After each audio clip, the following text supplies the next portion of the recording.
Welcome to the Invisible Agent Podcast, the show for insurance agents ready to go from unknown to unstoppable, where visibility, strategy, and real-world execution meet. Hosted by Dave Cheatham and Mike Sorensen.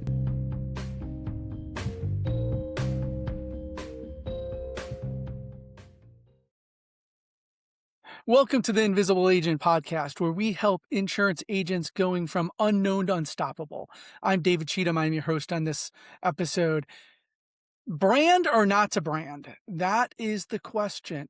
So I've been talking to a lot of insurance agents, and I just wrote an article about this about a couple months ago, maybe a month ago. I'm not really positive, but hey, here's the deal. The article really asks this question. If I asked 100 people in your area your name, hey, do you know David Cheatham?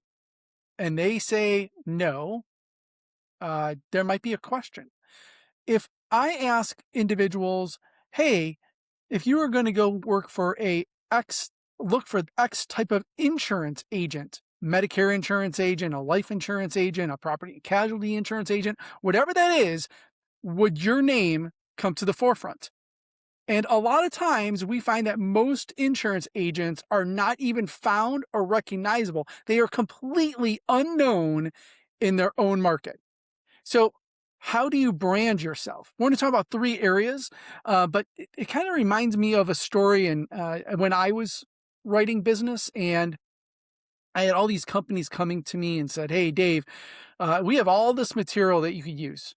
And believe me, I loved it, right? I didn't have to pay for these different things, pens, giveaways to whatever it was.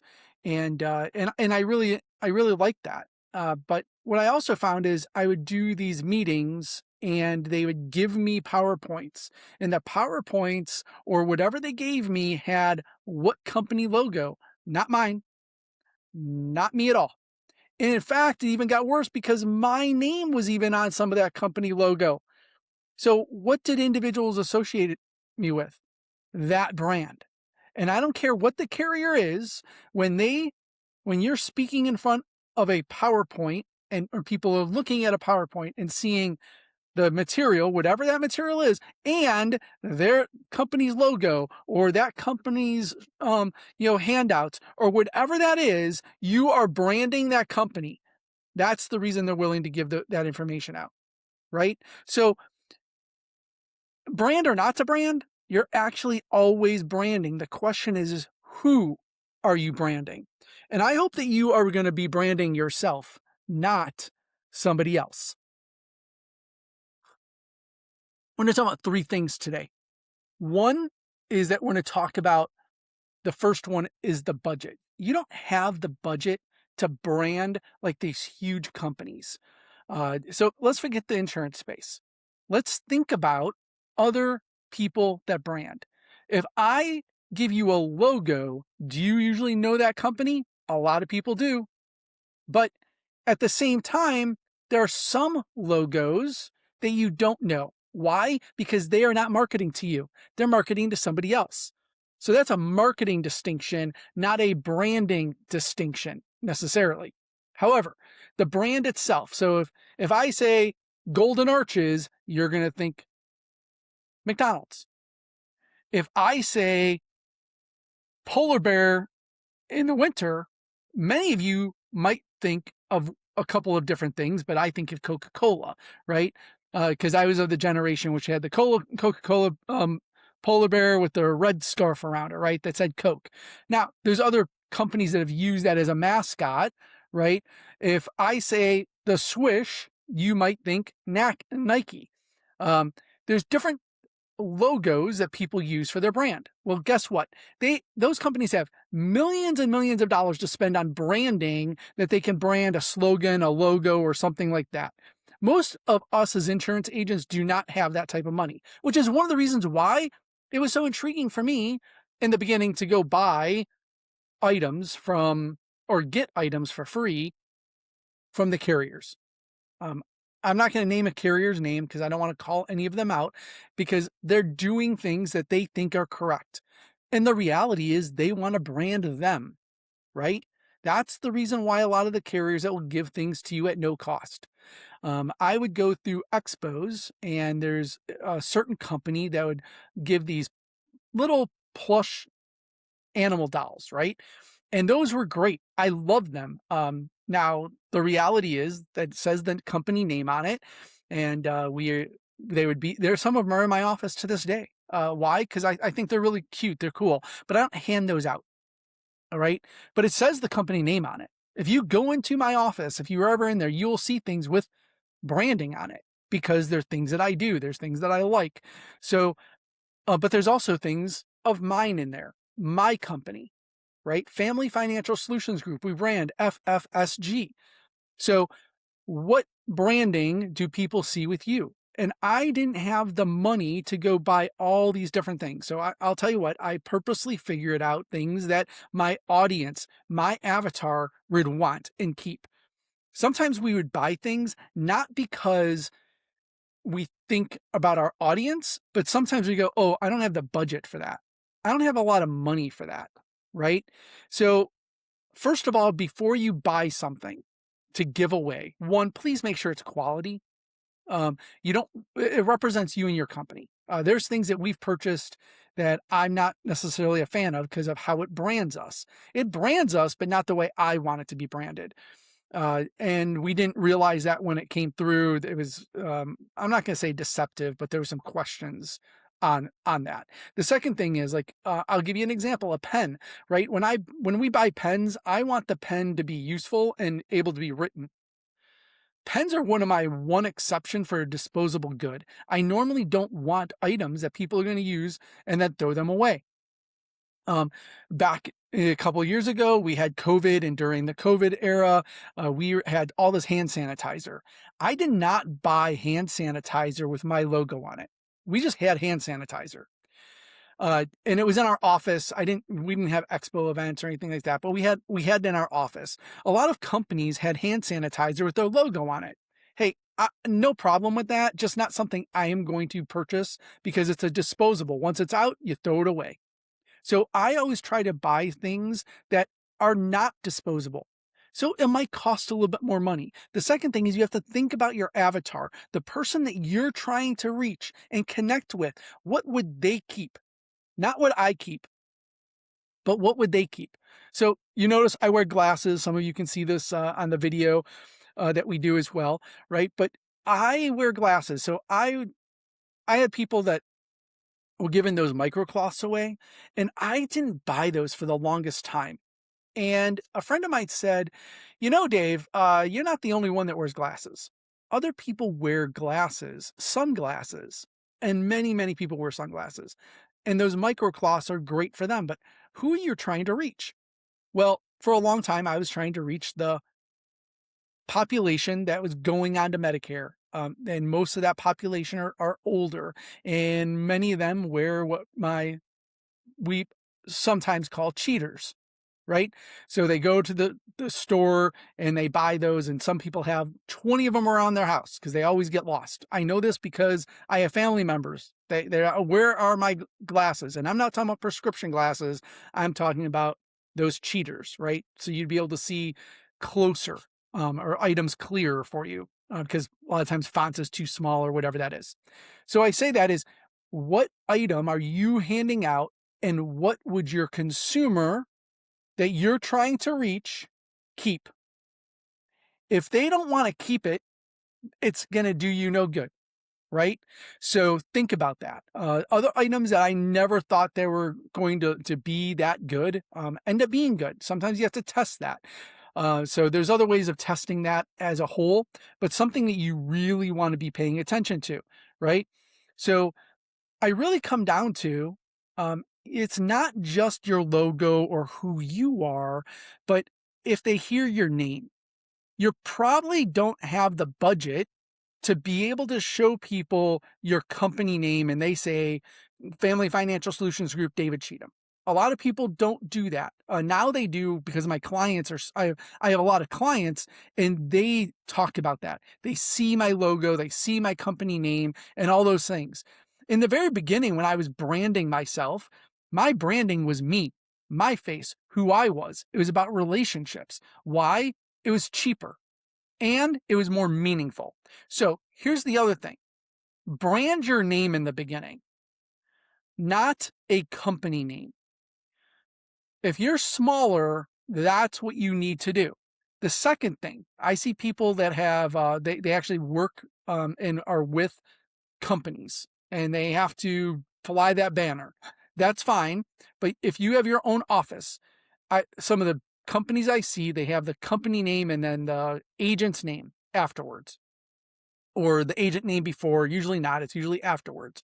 People know you by your name, not necessarily by the company. I don't want to brand the company name because then that is what they're going to go to. Now, if it's my company, my personal company, which mine is, how many of them are going to remember that name, right? So that's also a key on that. They're not always going to remember your name all the time, but if you're out in the community and you're at events and you're always doing things, brand your name. In the very beginning, when I had pens, my pen had my name and my website. Right? My website had my logo and all these other things, information that I would send out to people that asked for information absolutely had my logo and my company name on it. But in the beginning, it was all about relationships. I needed people to connect that. Right. So I would joke around. I would joke around with my name. I would joke around and tell stories. I try to make myself memorable in different ways and really make a connection and a memorable connection with people. So think about in the beginning when you're out there doing whatever you're doing. You're doing it by your name. Most people are going to look up your name. So if I do marketing today, and we do marketing and we coach agents all the time on marketing, if I typed in your name into Google around your area, so would you come up, right? And where do you come up? Am I just on in your Chrome browser on Google? Am I on, LinkedIn? Am I on Facebook? Am I on whatever areas that your name would show up? For a long time, my name would show up associated with the college I went to because we would travel and do and go to debate tournaments and things like that, and so I would type my name, and for a long time that would show up. My debate partner and I uh, doing different things in the debate world when I was in college. After college, it still showed up, right? Because when I was in college, again, it's just when the internet was going. But years afterwards, 10 years out of college, if I would Google my name, I would every once in a while I would show that. But I also had my name that was associated with other politicians, which I am not a politician, but they would be associated with politicians. So I had to still make myself memorable in what I was doing. Luckily, there wasn't too many people with my name in Illinois where I was growing my market. But if I would go to the state where that legislator was, I might change it. So what did I do? I put my name as what I like to be called by. So I didn't say David Cheatham. It was Dave Cheatham. My email is Dave, right? I I started branding myself as Dave. And Dave Cheatham, right? I did that so that people would recognize who I was. And if they would type that in, they would have a better chance of finding me because it made a difference in what you were looking for, who people were looking for. But so can people find you just by typing your name into a search engine? I hope they can. If not, you have to work on that too. And that's another thing we coach agents on a regular basis because you have to be found. Now I call it, that's the new brick and mortar, right? Not everyone's going to buy online, but if they don't find you online, what kind of credibility do you have? What kind of expert, what kind of authority do you have?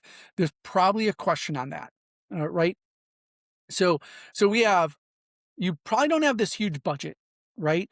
That you can buy all the types of things out there and you can't just put a logo and just splash your logo all over the place and they know who you are. That's not going to most likely work. The other thing is, right? Who do they know your name and what you do? And then the last thing, it's really about your company, right? So everything you do is about your company. You create the standard for your company. Who are you? What does your company stand for? Uh, So I always say, if if they see Dave Cheatham, right? Uh, and that's not my company name, but if they say Dave Cheatham, they should see that I work in certain areas, right? So, infinite banking concept, Medicare, long-term care, those are things that I did for in the 20 plus years I've been doing this business. Those are the areas that I really focused in on. And specifically, I was even more narrow than that. But if you talked about just insurance products, no, infinite banking concept is not a insurance product. It's a concept. But people have found me because they were interested in that concept. People have found me because they were interested in Medicare insurance. People found me because they had questions about long-term care, or if our long-term care premium went up. And at times they would find me. What did my company stand for? Um, if you market for everything, you market nothing. It might sound odd. Um, I have found that you don't just have to be a one-trick pony. You don't have to just do one type of insurance. I'm not saying that. However, what I am saying is be known for something. Make your company known for some type of thing to solve a problem. And that's the point. And when you're marketing and branding yourself, you want to do that. So again, if I'm going to give handouts to people, we were just talking about this in looking at what kind of handouts we want to give. Does that handout match who we are in some way, or give a vision of what our company is about? And so there's certain things that we're looking to purchase that we haven't found yet. But when we find it, we're going to buy it and we're going to put our logo on it and get it out there. Why? Because that is going to brand a part of who we are. And we want people to find us. So when you think about your company, you want to think about your company as a whole, and you want to introduce your company and start phasing in your company, especially as you grow, who your company is. So I'm going to go back again. When I just started in the business, I was marketing Dave Cheatham. That's what I was marketing. Who I am. I was in the community. I was meeting people, centers of influence, whoever I could talk to. And if they said my name, my goal was that they would know what I did and the problems that I could solve. Not the insurance I was selling, but the problems that I could solve. Right? That's what I did for when I was doing branding. The second thing I did is then I made a transition. The transition was then to my company. And how do you do it? You introduce your company.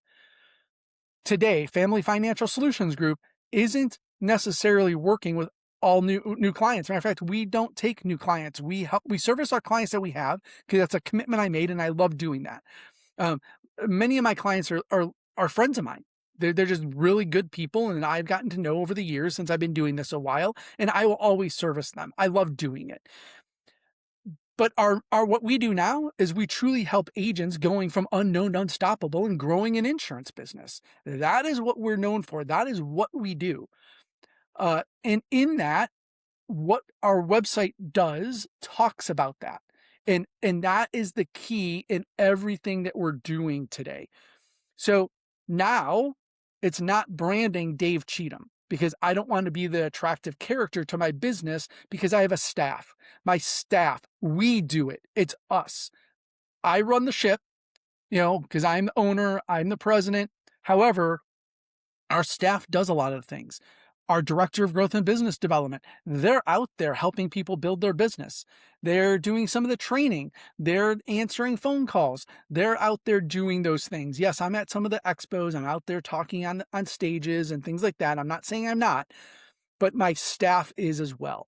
We also have another staff that helps with the marketing. Right? They do some of the marketing. They come up with some of the marketing strategies. We have an insurance business growth Sherpa. Oh, by the way, I named that person because I don't like sales support, because there's so much more than sales support, right? They're there to guide people and helping them grow their business, because we partner with people to grow their business. Why do we do that? Because that's what I wanted when I was getting going. And even today, I go to people that can help level me up, not keep me down. So we purposely are always doing things. And so people know that in the industry, people that have talked to me over the years, what do we do? I spend money to keep learning. I am in mastermind groups. I'm in with people that are very successful, not just in the insurance business, but outside the insurance business. I want to learn from great people how they do marketing, how they run businesses, things that they are running into that we also run into in the insurance business. I spend that money. And then things that are transferable to the insurance business as a whole, I also help teach that. We coach those things, right? Those are all things that are important for what we do, because it's giving back to the community, giving back to one of the greatest industries, in my opinion, because we get to help people. We make impact in people's lives. So today, Family Financial Solutions Group is all about helping insurance agents grow their business. And your business your goal should be to make an impact in your community by helping the beneficiaries or the clients that you serve. And in return, you're going to make an impact in your community. When you make an impact in your community, your name is going to be now known. Your company name is now going to be known, because it's not just Dave Cheatham. It's Dave Cheatham with Family Financial Solutions Group, right? Family Financial Solutions Group, President Dave Cheatham, or whatever that is. All of a sudden, when you start making an impact in your community, you will become known. And by the way, that doesn't mean you have to have thousands of clients to do that. You can make an impact in your community with very few clients, because it's not about your clients, it's who you are. So to wrap things up, right? You're always branding something or somebody. The question, are you branding you, or are you branding another company altogether? That's number one. Number two, look at where you should be spending your money on branding. Don't go overboard, but look where you're spending the money. Don't spend money that you don't need to. But by the way, you need to spend money in marketing. You need to spend money in branding. You need to do that. But you can brand yourself organically as well. You do not need to spend a lot of money, but you also have to have the resources, the time to be able to do that. And there's efficiencies and things that you can do on that. I'm not going to go into that today. And the last thing is your company. What is your company known for? And maybe you don't have a company name. And that's okay right now. I always suggest people moving in that direction. If you're in the insurance space, you should have a company, right? But wherever you are in your business today, the idea is taking steps to grow, not just grow your business from a numerical standpoint of clients and income, but also grow in how you grow by learning and taking steps forward in your business. Scaling up. But by scaling up, it's by the little things that you can do. Small hinges can move huge doors. And we look forward to helping you throughout this whole entire process, through these podcasts, on teaching you how to go from unknown to unstoppable. Thank you for listening today. We do not advertise this whatsoever. It's all organic.